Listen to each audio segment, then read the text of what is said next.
안녕하세요. 우리 지역 오피니언 리더를 만나는 시간, 리얼 인터뷰 지역배입니다. 이번 시간엔 경기도 의회 안전행정위원장을 맡고 있는 동두천 출신 임상호 의원 만나보겠습니다. 안녕하세요, 의원님. 네, 안녕하세요.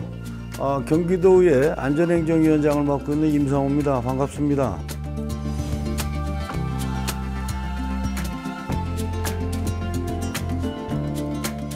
오늘 녹화하는 이 장소가 네. 동두천에서는 좀 처음 보는 장소 같아요. 네. 어떤 곳인지 좀 소개를 해주실래요? 이 동두천 미디어 센터라 그래서 다른 지역에도 대부분 있는데 이 동두천이 조금 늦게 한 2달 전에 개청을 했나 해서 조금 자랑도 하고 싶고 그래서 여러분들이 이렇게 동두천까지 오신 걸 정말 죄송하고 감사하게 생각합니다. 네. 네. 이제 본격적으로 이제 질문 답변 좀 나눠보도록 하겠습니다. 이렇게 경기도 의회 의원으로 이제 당선되신 지 3년이 지금 조금 넘어가고 있죠. 네. 임기가 얼마 안 남았는데 그동안에 좀 소회, 경기도 의원으로서 활동하신 소회 좀 간단하게 좀 얘기를 해주시죠. 그냥 도의원은 그냥 하는 줄 알았어요. 도의원은. 근데 도의원이 이 작은 지역에서 태어나서 동두천에서만 어떻게 일을 하다가 경기도를 가니까 인구가 1,400만이 넘는 거대한 경기도더라고요. 그래서 이걸 과연 어떻게 만들어 가야 경기도 도민이 편하고 동두천 시민이 편할까 해서 뭐 이것저것 나름대로 한다고 많이 부지런히 했는데 얼마만큼 실적이 났는지 잘 모르겠습니다만 어쨌든 지금 이 시간까지 온 게 아주 꿈같이 지나가 버렸다라고 말씀드리고 싶습니다. 사실 그 도의원 되시기 전에 물론 이제 그 전에 이제 한 10여 년 전에 동두천시 의회 의원도 하셨고 한 공백기가 좀 있었어요. 뭐 이런저런 많은 일들을 하셨다고 얘기를 들었는데 뭐 어떤 일 하시면서 이제 시간을 좀 지내셨나요? 하여튼 이 선거를 하는 사람들은 선출직에 있는 사람들은 선거 끝나고 나면 낙선을 하면 그때부터 과연 무엇을 먹고 살아야 되나 부잣집 자식이 아니고선. 근데 이제 어찌됐든 낙선을 하고 나서 정말 내가 동두천 시민이나 시민들이 정말 어렵게 어떻게 살아가나 하는 것 때문에 이제 택시 운전 면허를 따서 택시 운전을 한 6개월 정도를 일반 택시를 했습니다. 밤 12시에 서울서 일 보고 와서 밤에 12시에 택시를 인수를 받으면 그 다음날 12시까지 한 12시간씩 해서 6개월을 하다 보니까 야 정말 세상에 사람들이 이렇게 힘들고 어렵고 스트레스 속에 살아가는구나 라는 생각을 많이 가졌고 또 서민의 삶이 현장 체험을 통해서 많이 공부를 했고 그러면서 이제 그 다음에는 이 미군 부대에 있는 미군들을 상대로 하는 택시 회사에 또 가서 미군들과 함께 우리 문화가 아닌 그러면 동두천 이사단 안에 이사단 안에 있는 택시에 가서 한 4년 정도 운전을 하면서 엄청 긴 시간 동안 운전을 4년 하셨네요. 하면서 그 회사가 무지하게 어렵고 힘들다고 해서 나중에 지금에는 이제 그 회사에 이제 관련자가 이제 됐지만 어쨌든 한 4년 이상을 택시 운전을 하면서 진정으로 정치하는 사람들은 정말 서민들이 어떻게 살아가는 거에 대한 거를 느끼면서 해야 되겠다라는 생각을 많이 갖는 그 한 4년의 세월이었던 것 같습니다. 이런 긴 공백기에도 그래도 정치 생각을 계속 하셨던 것 같아요. 꼭 그렇다고 볼 수는 없고 정치를 뭐 그때 그렇게 나갈 정도면 이제 가족들하고 밥도 먹고 살아야 되고 사실은 이제 그런 얘기를 좀 하다 보면 제가 정치를 안 했으면 아마 동두천에서 최고의 한 재벌이 됐을 거다. 옛날에 과거에 사업을 원체 크게 했던 사람이기 때문에. 근데 그거를 다 그만두고 재산축 나고 몸축 나고 일반적으로 시의원들 도의원들 얘기 그렇게 합니다. 정치하면 재산축 나고 몸축 나는 게 시의원들 도의원들이 하는 일이다. 뭐 저희는 그런 내부의 세계는 전혀 몰랐습니다. 그래요? 예. 네. 어차피 맨날 쓰고 다녀야 되니까 네. 버는 건 없고. 근데 어찌됐든 정치 그만둘 생각을 해서 새로운 일을 찾기 위해서 여러 가지 일을 했는데 주변에 뭐 권유도 그렇고 또 선배 후배들이 그냥 이렇게 있는 것보다 좀 지역을 위해서 뭔가 좀 나가서 할 일을 좀 찾아봐라 그러면서 이제 권유를 해 주셔서 얼떨결에 한 8년 쉬다가 이렇게 도의원이 됐습니다. 그럼 이제 10년 만에 다시 하신 게 일단은 뭐 정치인을 하셨지만 그동안 이제 여러 생활 하시다가 또 다시 또 정치에 등 떠밀려 가지고 다시 정치 활동을 시작하셨다는 그런 말씀이신 거죠? 그런 것도 조금은 있죠.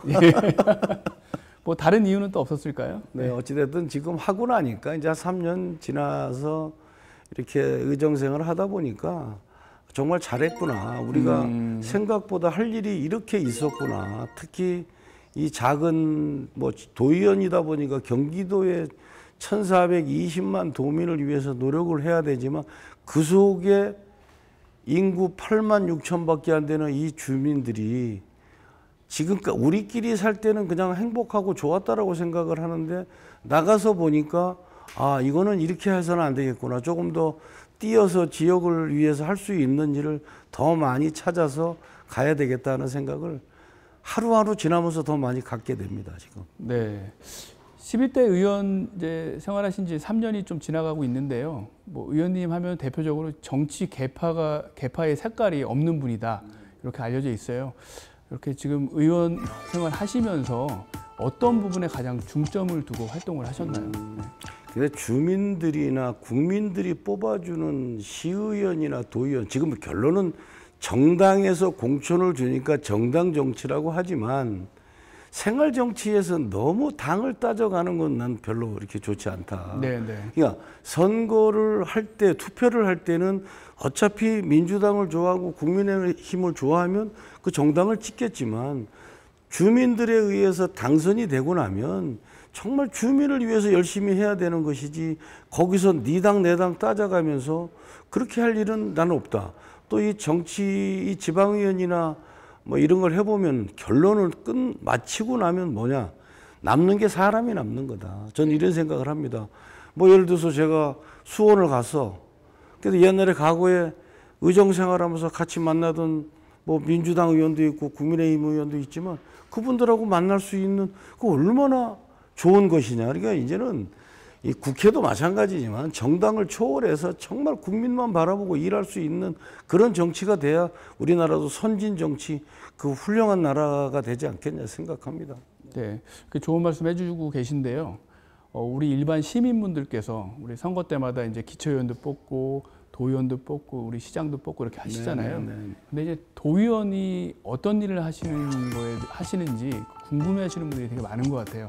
간단하게 어떤 일을 하시는 직업인지 좀 말씀 좀 해주세요. 그 이제 도의원, 저도 도의원을 처음에 도의원 당선됐을 때 그냥 도의원인가 보다를 갔는데 가서 보니까 지금 특히 이제 안전행정위원장을 하다가 보니까 다 주민하고 밀접된 일을 하고 있는 거란 말이죠. 네.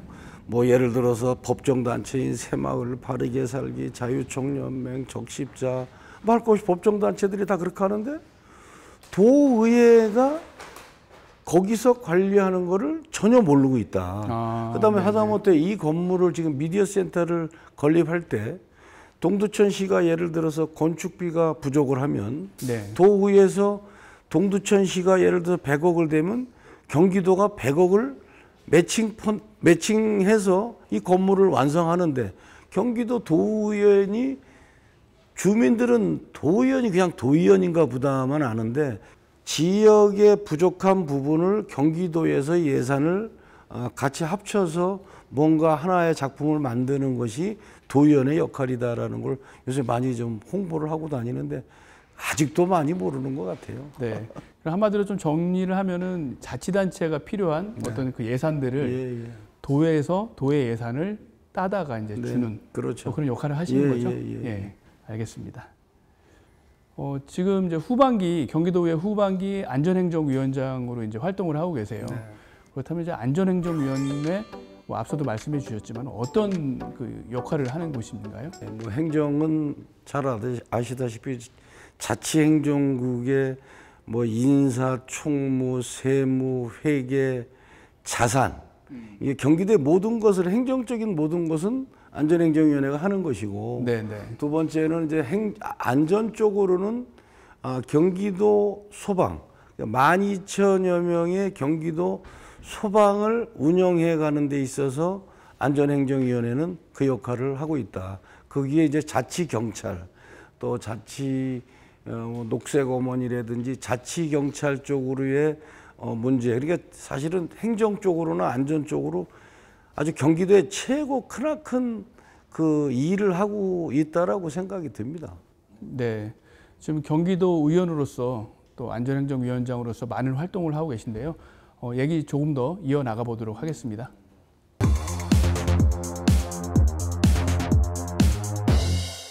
리얼 인터뷰에서 새롭게 마련한 그런 코너인데요. 이슈 4컷 진행해 보도록 하겠습니다. 뭐 사진이 여러 개 준비가 되어 있는데 뭐 첫 번째 사진 어떤 걸 소개해 주실 수 있나요?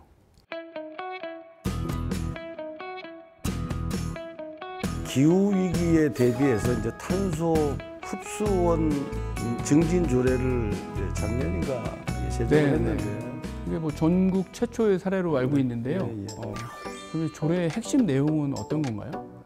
나도 뭐 기후 위기에서 발맞춰서 도 차원에서 이제 탄소 배출을 이제 감축하고 탄소 흡수원을 이제 관리하고 확대하기 위한 이 제도적인 기반을 마련하기 위한 이 조례라고 말씀드리고 싶습니다. 동두천이 이제 산림자원이 되게 많잖아요. 네네. 뭐 이 지역 같은 경우도 어떤 그 역할이 좀 있을 수 있겠네요. 동두천 특히 이 산림이 많이 돼 68%가 산이니까 네. 여기서 탄소 관리 잘하면 이제 탄소도 외부에 팔 수 있는 그런 지역이 되지 않겠나 싶습니다. 네. 또 다른 경쟁력이 될 수 있겠네요. 그런 경우도 예. 있죠. 네. 이렇게 뭐 기후 위기 관련된 그런 얘기를 해주셨는데요. 그 다음에 이제 그 다음 준비한 중요한 순간에 사진이 또 있다고 그래요. 어떤 겁니까?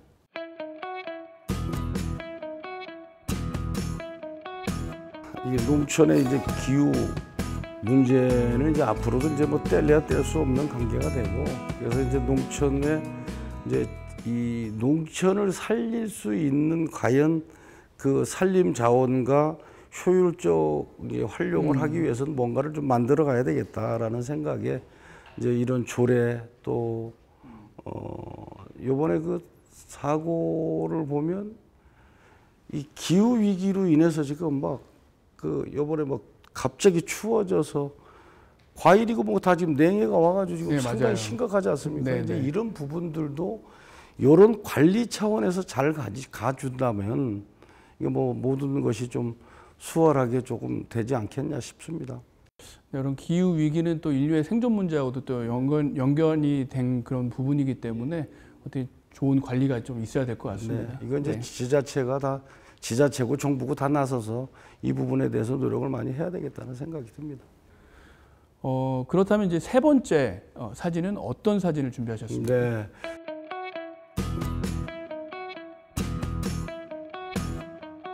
제가 도의원이 되고 나서 경기도지사께서 경기 북부 특별자치도를 하겠다는 공약이 제일 큰 공약이었습니다. 그래서 특별위원회 위원장을 맡았고 지금 현재는 특별위원으로 활동하고 있습니다만은 지금 뭐 40년, 36년, 40년 전부터 지사님들이 출마할 때마다 뭐 경기 북부 특별자치도를 하겠다, 경기 북부를 분도를 하겠다고 했는데 네. 아직까지 전혀 뭐 내용이 없지 않습니까? 그러니까 한 1, 2년 동안은 그래도 어느 정도 신뢰성이 있었는데 지금 한 2년 지나가니까 뭐 전혀 이쪽에는 관심도 없고 엄한데 정신을 파시는 것 같아서 참 답답합니다. 뭐 이제 이왕 뭐 얘기가 나왔으니까 드리는 말씀이긴 한데 당초에 이제 그 이게 시작할 때는 열기가 상당했지 않습니까? 네, 네. 근데 지금 많이 식었어요. 네. 그럼 또 이렇게 이 불꽃을 좀 다시 살릴 수 있는 어떤 방법, 방안들이 있을까요? 우리끼리 한다고 될 일은 아닌 것 같습니다. 이게 네. 저 남부에 계시는 이제 국회의원님들이나 지금 뭐 강원특별자치도라든지 뭐 그다음에 전라도 전북 특별자치도 뭐 이런 데가 거기 사실 수도권이 아니니까 뭐 특별자치도 하는데 큰 의견이 없을 거라고 봤지만 이거는 하나하나 가차이 가면서 문제는 이게 수도권인데 네. 수도권인데 왜 분도를 하려고 하느냐 하는 게 이제 대부분의 뭐 국회의원들이나 이런 분들의 얘기 같아요. 그러니까 이거는 어찌됐든 양당이 중앙에서 합의를 해서 주민들이 거기에 협조해서 갈 수 있는 상황을 만들기 전에는 뭐 지금부터 아무리 불씨를 지핀다 그래도 내부적으로 그런 문제들이 하겠다고 하는 주인이 딴짓을 하고 있는데 이게 되겠습니까? 네. 답답합니다, 이거. 뭐 정치권이나 뭐 우리 주민들 뭐 지금 수의 그런 과정들이 계속 이루어지고 있으니까요. 뭐 좋은 결실이 있을 거라고 보여집니다. 예. 하여튼 이번 기회에 뭐 되겠어요. 다음 기회에 뭐 다음에나 조금 봐서 네네. 진짜 진정성 있게 했으면 좋겠다는 말씀 드리고 싶습니다. 네, 이렇게 좀 무거운 얘기가 있었는데요. 네. 뭐 또 무거운 얘기를 또 이어가야 될 것 같아요. 예. 이슈 네컷의 마지막 사진, 뭐 어떤 거 준비하셨나요?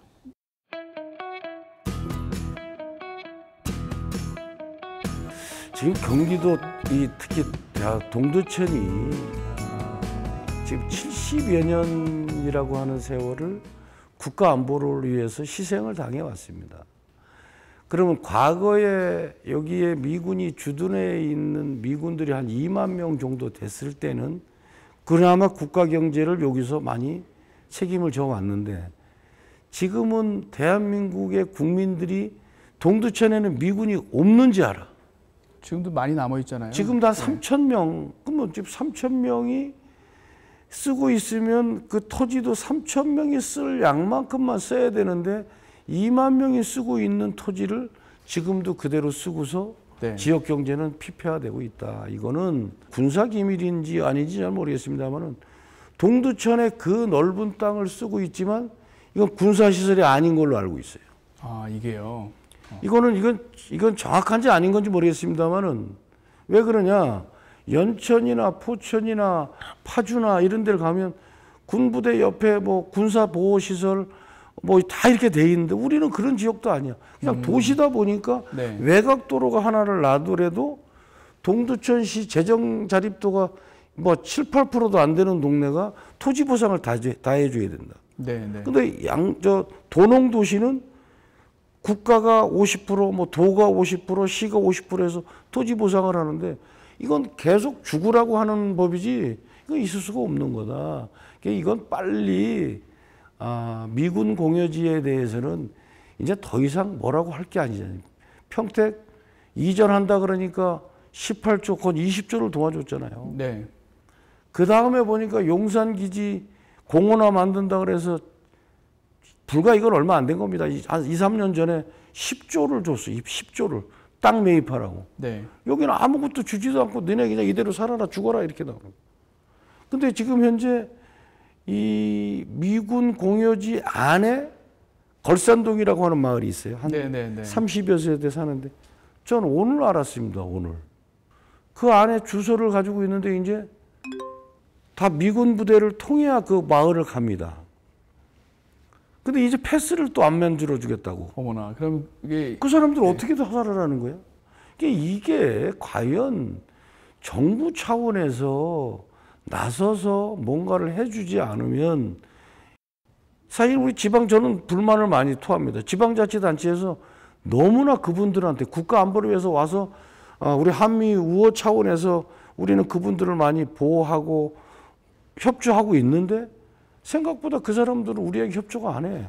하다못해 주민의 패스도 지금 한 시간씩 돌아다녀야 돼요. 네. 차를 가지고도. 이런 행정을 봐서 되겠느냐. 과연 저 중앙에 있는 저 국방부나 이런 관료들이 과연 이런 내용까지 알고 있느냐. 이제는 뭐 국가가 맨날 뭐 해줘야 된다고 외칠 게 문제가 아니라 국가에서 예산 한번 빵 세워서 동두천 살게 제대로 해주든지 이런 거 해야지. 그렇지 않고선 다 아마 동두천 시민이 아마 조만간에 죽을 것 같습니다. 저도 뭐 이 상황에 대해서 뭐 네. 십수년 동안 이제 알고 취재도 하고 했었는데 뭐 그 팻말 문구 중에 하나 생각나는 게 있네요. 이제는 국가가 답할 때이다. 그렇죠. 네. 국가가 답해야죠. 네. 빨리 해야지, 빨리. 알겠습니다. 네.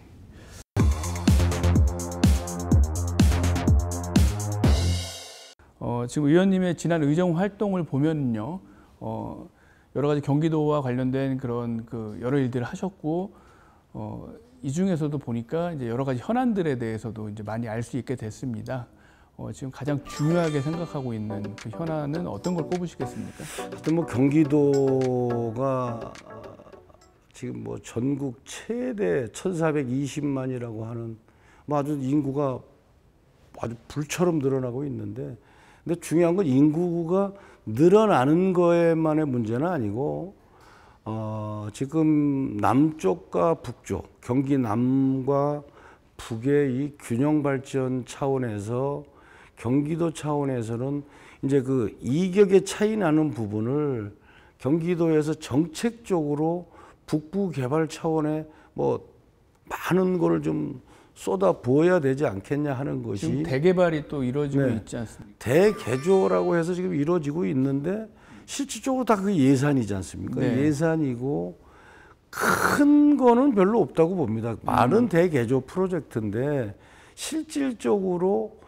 투자를 경기 북부에 얼마큼 할 거냐. 이게 제가 뭐 사석에서 이런 말씀을 드렸어요. 지금 경기 북부 분도를 하든 경기 북부 개발을 하든 할 때 정말로 그 지역이 지역별로 경기 북부가 10개 시군이라 그러면 그 지역에 우선 200~300억씩 해서 2~3천억 예산 잡아서 지역에 줘야 그나마 조금이라도 어떤 이격을 줄일 수 있지 않겠냐 생각하는데 빨리 경기도 의원들도 마찬가지고 도지사님도 어찌됐든 경기 북부의 발전을 위해서 남부와 균형이 된다라고 하는 상황을 빨리 만들어 가야 되겠다. 이런 생각이 듭니다. 네, 뭐 관련해서 좀 질문 하나 더 드려볼게요. 지금 경기도 의회 차원에서도 경기도 의회 경기 북부 분원을 지금 설치를 추진하고 계시죠? 네. 그거 어떻게 진행되고 있는지 간단하게 좀 얘기를 해주실래요?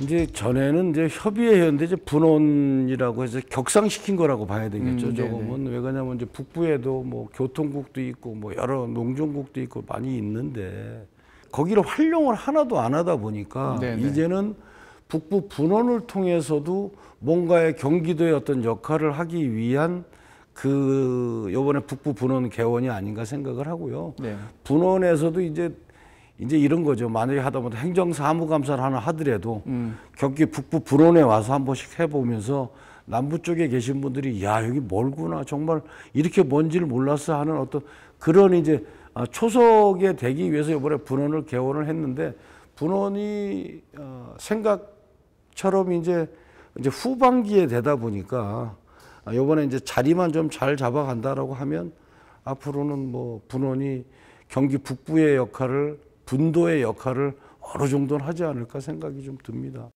이렇게 또 균형 발전 얘기 계속 해주셨는데 아무래도 요즘 그 시민들의 가장 큰 관심사가 안전 문제 아니겠습니까? 네. 현안으로 안전 문제를 좀 얘기를 해주신다면 어떤 부분을 꼽을 수 있겠어요? 지금 안전은 과잉적으로 해도 안전을 어떻게 지킬 수가 없는 게 우리 안전인데 이제 지금 보면 우리가 눈에 안 보이는 안전도 너무 많더라. 네. 이제 안전행정위원장으로서 이제 다녀보면 지역에 이번에 저 아래쪽에 산불 났듯이 네.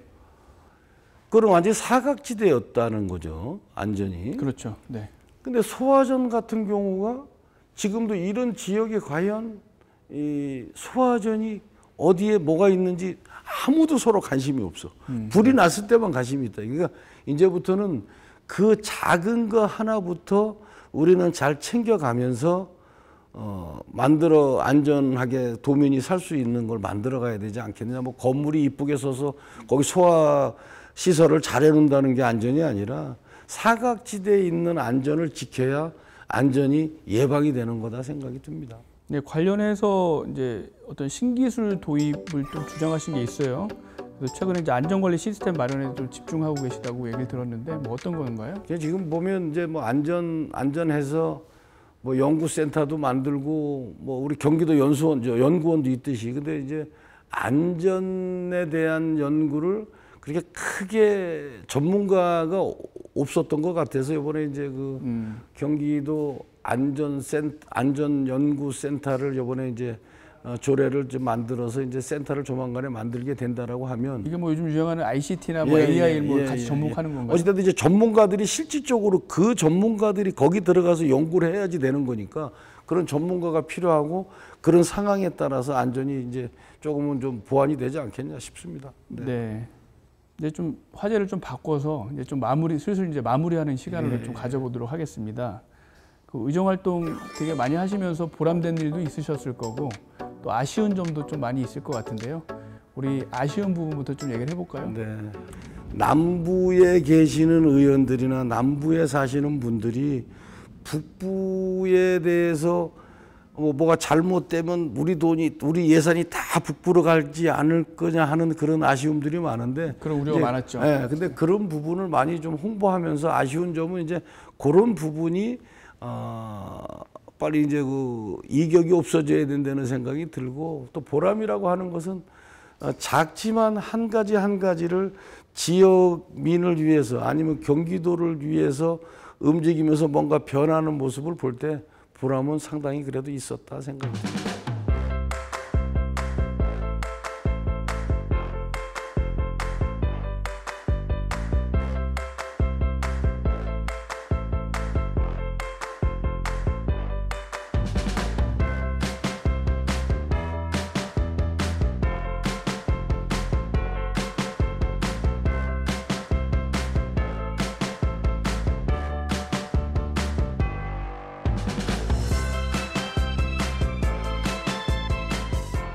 네, 그 11대 의회를 이제 매듭 짓는 일도 상당히 중요할 것 같아요. 이제 뭐 1년 정도 남았죠. 네. 예. 남은 임기 동안 이것만은 꼭 이루고 싶다. 어떤 부분이 있을까요? 어찌됐든 뭐 동두천 시민이 뽑아줬고 경기도 도민이 만들어줬으니까 과연 이 도의원들이 이렇게 활동을 하다 보면 주민들하고의 이 대화 소통 시간이 별로 많이 없습니다. 아, 네. 그러니까 주민들이 원하는 것이 크게 뭔지를 잘 모르는 경우가 많아. 또 회기 있을 때는 또 거의 네네. 수원가 계시잖아요. 거기 가서 뭐 며칠씩 있다가 오다 보면 그런데 주민과 이제 1년 남은 이 기간은 주민들이 도의원을 많이 활용을 해서 도의원들이 정말 더 일을 할 수 있게끔 소통의 시간을 좀 많이 만들어 가야지 그 남은 임기 동안 그나마 조금 바라고 있는 주민들이 바라고 있는 일들을 좀 하지 않겠느냐 생각이 듭니다. 네, 오늘 뭐 도의원 어떤 일 하는지 알려주셨으니까 뭐 임상호 도의원 어떻게 활용하면 좋겠다 이런 부분에 대해서도 주민들도 알 수 있을 것 같습니다. 네, 앞으로 이제 남은 임기 또 그 이후의 활동까지 기대해 보겠습니다. 네, 지금까지 임상호 의원 만나봤습니다. 네, 감사합니다. 네. 자, 리얼 인터뷰 저희는 다음 시간에 다시 만나 뵙겠습니다. We began to feel the fire. We rise like tall buildings as the chemicals that take us higher. The night's young, it has just begun as she puts her hand